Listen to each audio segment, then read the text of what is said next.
कौन थी वो? मैं 8 महीने की प्रेग्नेंट थी और अपनी डिलीवरी के लिए अपने मायके गई थी। माँ ने मुझे फोन पर बताया, घर के पीछे की तरफ जो खाली जमीन थी ना, वहां पर एक नया कमरा बनवा लिया है। इतने सालों के बाद जैसे ही अपने घर में कदम रखा, कुछ अलग सा लगा।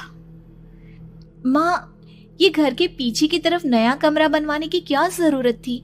अरे बेटा, घर के पीछे दूर दूर तक खाली जमीन है। तेरे पापा को कई दिनों से लग रहा था कि यहाँ पर एक कमरा बनवा लेंगे तो ताजा हवा मिल जाया करेगी। अब तो ये सब छोड़ और चल जल्दी से दूध पी ले। माँ, मैं थोड़ी देर में पी लूंगी, आप सो जाओ। मैंने दूध का गिलास उठाकर उस खिड़की में रख दिया। पता नहीं कब आंख लग गई। अचानक से खिड़की के पल्लों के खड़कने की तेज आवाज आई। दूध का गिलास धड़ाम से जमीन पर आ गिरा। जमीन पर गिरते ही दूध का रंग लाल हो चुका था।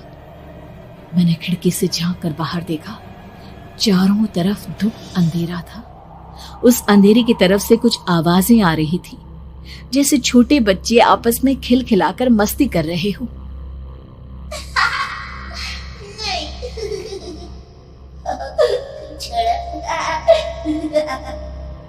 इतनी रात को इतने घनघोर अंधेरे में बच्चों की आवाज कैसे आ रही है? घड़ी में वक्त देखा तो ठीक 12 बजे थे। देखकर मैं सन्न रह गई। बुरी आत्माओं और भूतों की कई कहानियां मैं सुन चुकी थी। वक्त भी कुछ ऐसा ही था। ऊपर से मैं प्रेग्नेंट।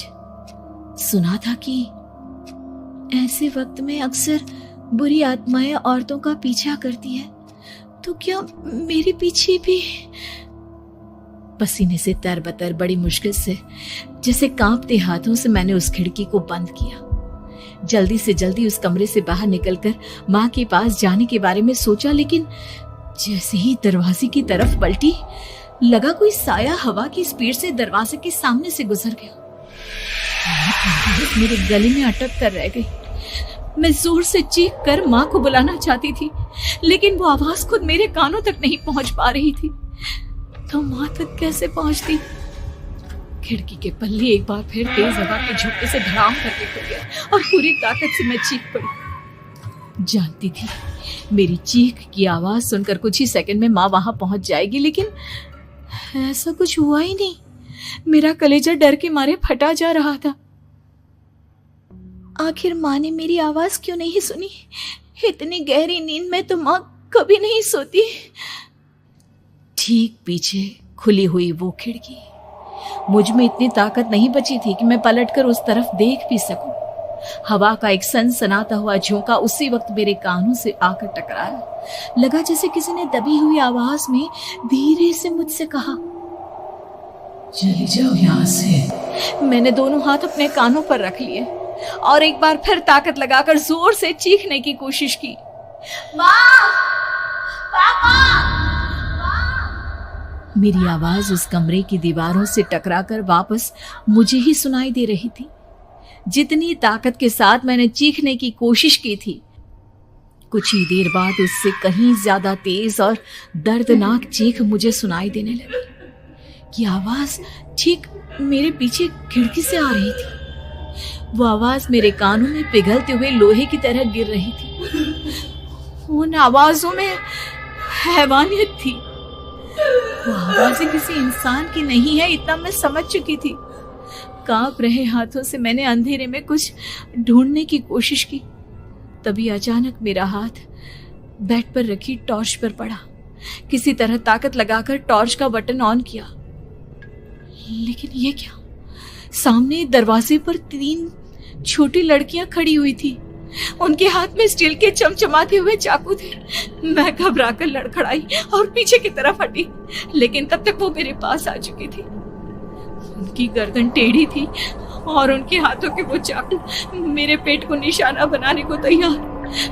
मैं जोर से चीखी, नहीं, छोड़ दो मेरे बच्चे को, मत मारो, मत मारो, छोड़ दो मेरे बच्चे को।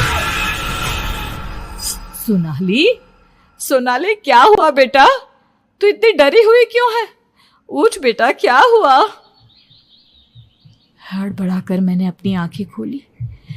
देखा तो दिन निकल आया था। माँ मुझे जगा रही थी। मेरा चेहरा पूरा पसीने से लथपथ था। क्या हुआ बेटा, तुमने कोई बुरा सपना देखा क्या? मैं अभी तक अपने पूरे होश में नहीं थी। वो मेरे बच्चे को मार देगी माँ। वो लड़की मेरे बच्चे को। मैंने घबराकर अपने पेट को छुआ। सब कुछ ठीक था। और वो दूध जो रात को यहाँ पर गिर गया था, उसका रंग लाल हो गया था। माँ ने हंसते हुए दूध का गिलास मुझे दिखाया। तुमने दूध पिया ही नहीं, पूरा का पूरा ऐसे ही रखा हुआ है। तुमसे कहा था ना सोनाली, सेहत के लिए लापरवाही ठीक नहीं बेटा। लेकिन मैंने तो सब कुछ अपनी खुली आंखों से देखा था। ये सपना कैसे हो सकता है?